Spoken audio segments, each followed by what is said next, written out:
साथियों नमस्कार।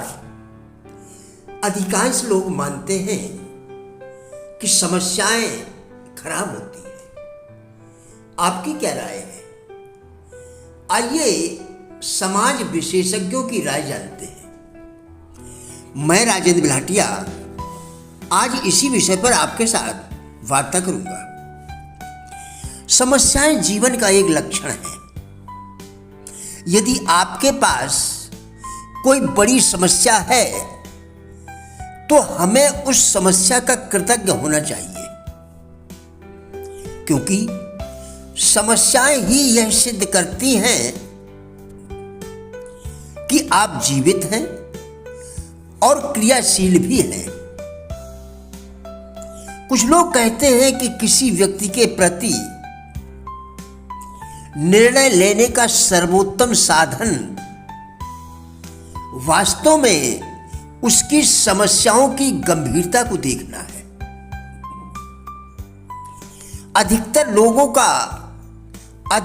लोगों की यह मान्यताएं हैं कि समस्याएं बुरी होती हैं। प्रायः लोग महसूस करते हैं कि वस्तुओं की आदर्श स्थिति समस्या मुक्त होनी चाहिए।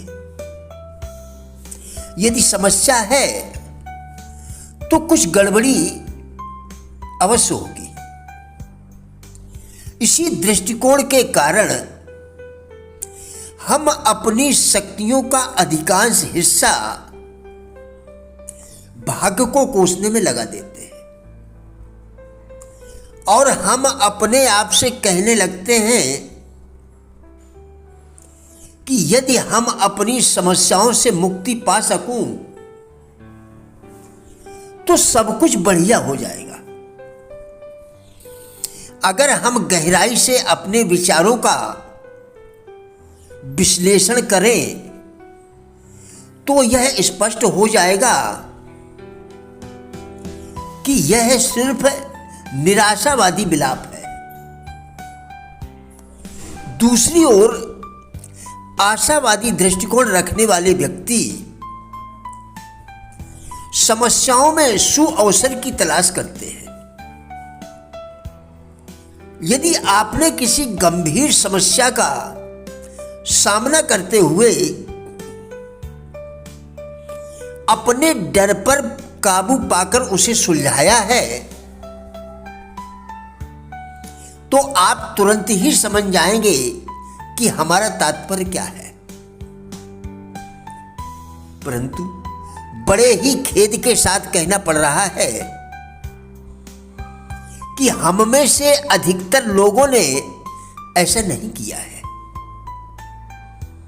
और अपने डर पर भी विजय नहीं पाई है। यही कारण है कि हम में से अधिकतर इस बात पर विश्वास नहीं कर पाते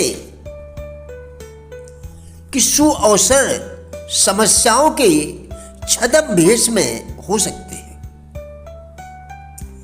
हम कुछ ऐसे लोगों के बारे में बताना चाहेंगे जिनकी अविश्वसनीय रूप से गंभीर समस्याएं थी और जिनके विस्मयकारी परिणाम सामने आए। आज हम वित्तीय क्षेत्र के विषय में बात करेंगे, जिनके विषय में लोग सबसे ज्यादा चिंता करते हैं और जहां सर्वाधिक बड़ी समस्याएं उन्हें नजर आती हैं। हम में से ज्यादातर लोग खुद को वित्तीय समस्याओं से घिरा हुआ महसूस करते हैं और अक्सर वित्तीय समस्याओं का रोना रोते रहते हैं। यहां मार्क हमारा अपना सर्वोत्तम उदाहरण है। 26 वर्ष की आयु में वर्ष 1974 में मार्क, जिसका पूरा नाम मार्क विक्टर हैंसन है, $20 लाख प्रतिवर्ष मूल्य के रिहायशी इकाइयों का निर्माण कर रहे थे। इनका आविष्कार मार्क के आदर्श डॉक्टर बकमिस्टर फुलर ने किया था। उस समय मार्क उन्हें बनते ही बेच देते थे। मार्क की एक समस्या थी। 1974 में अरब देशों द्वारा पेट्रोल निर्यात पर प्रतिबंध का पहला वर्ष था और मार्क रिहायशी इकाइयों के निर्माण में पॉलीविनाइल क्लोराइड यानी पीवीसी का प्रयोग करते थे, जो एक पेट्रोकेमिकल उत्पादन है। तेल उत्पादों की कीमतें आसमान छूने लगी थी। मार्क को ऐसा लगा कि एक दिन वह विश्व के शिखर पर होगा और अगले दिन उसने न्यायाधीश को कहते सुना, मार्क विक्टर हैंसन, आपको दिवालिया घोषित किया जाता है। मार्क शरीर से बीमार हो गया, उसकी आंखें भर आईं, उसके कान अस्थायी तौर से बंद हो गए।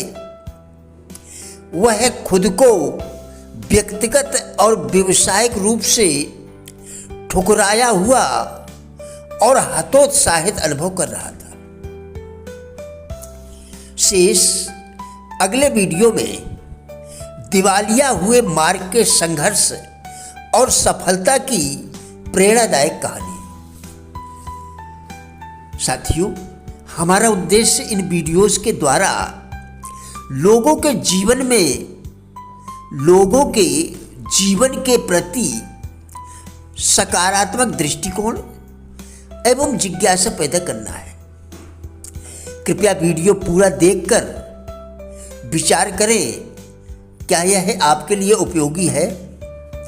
यदि हाँ, तो कृपया लाइक, शेयर व चैनल को सब्सक्राइब करके हमारा भी उत्साह बढ़ाएं। वीडियो देखने के लिए धन्यवाद।